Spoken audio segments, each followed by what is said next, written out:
შუმერულ მეფეთასია პირდაპირ ახსენებს დიდ წარღვნას, რის შემდეგაც იწყება სამეფო დინასტიები. სამეფო ზეციდან ჩამოვიდა, მერე მოვიდა დიდი წარღვნა. ბოლო წარღვნამდელი მეფე ზიუსუდრა, იგივე უტნაფიშტიმი, რომელიც არის ნოე.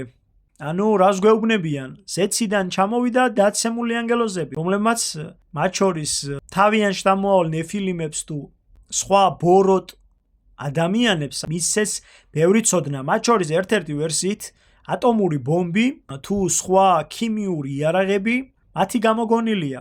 არის ვერსია ასევე, რომ ცხოველების მუტანტ ვერსიებსაც ქმნიდნენ და გამოყავდათ ისეთი ცხოველები, რომლებითაც შემდგომში ნადირობდნენ ხოლმე ადამიანებზე. ვინც არიცით, გეტყვით, რომ ნეფილიმები იყვნენ კანიბალები და იყვნენ ცხოველური ბუნების.